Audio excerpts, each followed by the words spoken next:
One of the people who knew most about the coming forth of the Book of Mormon would have been Joseph Smith's wife, Emma Smith.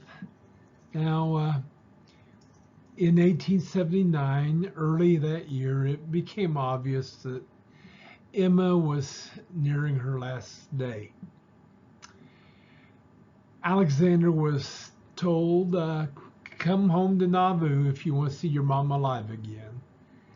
He acted as scribe while his brother Joseph III interviewed Emma about several issues, among them their marriage between Joseph and Emma and the issue of polygamy, and about the coming forth of the Book of Mormon, and whether or not she felt she was an apostate. The interview took place in February of 1879. Emma passed in April of 1879. And this comes from the main organ, publishing organ of the RLDS Church called the Saints Herald. It was published in October of 1879. At the very end, you will find a citation that can take you either to find it online or maybe via interlibrary loan. There's a full citation of what issue, what page, what volume, all those particulars. So if you will, I would now like to read just some of what was in Emma's last testimony.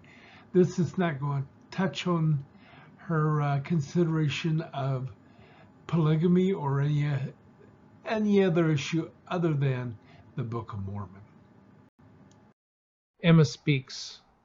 In writing for your father, I frequently wrote, day after day, often sitting at the table close by him, he sitting with his face buried in his hat, with a stone in it, and dictating hour after hour with nothing between us. Joseph III, had he not a book or manuscript from which he read or dictated to you? Emma speaks, he had neither manuscript nor book to read from. Joseph III, could he not have had, and you not know it? Emma speaks, if he had had anything of the kind, he could not have concealed it from me. Joseph III, are you sure that he had the plates at the time you were writing for him? Emma speaks, the plates often lay on the table without any attempt at concealment, wrapped in a small linen tablecloth, which I had given him to fold them in. I once felt of the plates as they thus lay on the table, tracing their outline and shape. They seemed to be pliable like thick paper, and would rustle with a metallic sound when the edges were moved by the thumb, as one does sometimes thumb the edges of a book. Joseph III, where did Father and Oliver Cowdery write? Emma speaks, Oliver Cowdery and your father wrote in the room where I was at work. Joseph III, could not Father have dictated the Book of Mormon to you? Oliver Cowdery and the others who wrote for him, after having first written it, or having first read it out of some book? Emma speaks, Joseph Smith, and for the first time she used his name direct, having usually used the words your father or my husband, could neither write nor dictate a coherent and well-worded letter, let alone dictating a book like the Book of Mormon. And though I was an active participant in the scenes that transpired, and was present during the translation of the plates, and had cognizance of things as they transpired, it is marvelous to me, a marvel and a wonder, as much so as to anyone else. Major Bidaman here suggested, did Mr. Smith forbid your examining the plates? Emma speaks, I do not think he did. I knew that he had them, and was not specially curious about them. I moved them from place to place on the table, as it was necessary in doing my work. Joseph III, Mother, what is your belief about the authenticity or origin of the Book of Mormon? Emma speaks, my belief is that the Book of Mormon is of divine authenticity. Have not the slightest doubt of it. I am satisfied that no man could have dictated the writing of the manuscripts unless he was inspired, for when acting as his scribe, Your father would dictate to me hour after hour, and when returning after meals or after interruptions, he would at once begin where he had left off, without either seeing the manuscript or having any portion of it read to him.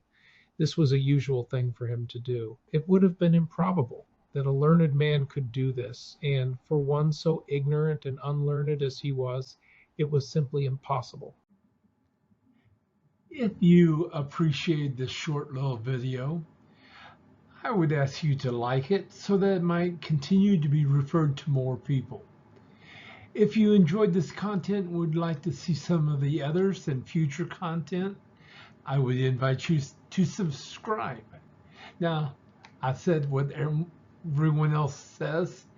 I just hope that this was found edifying for you, or maybe it caused some questions and will cause you to do some more research on the marvelous work and the wonder that we call the Book of Mormon. God bless you.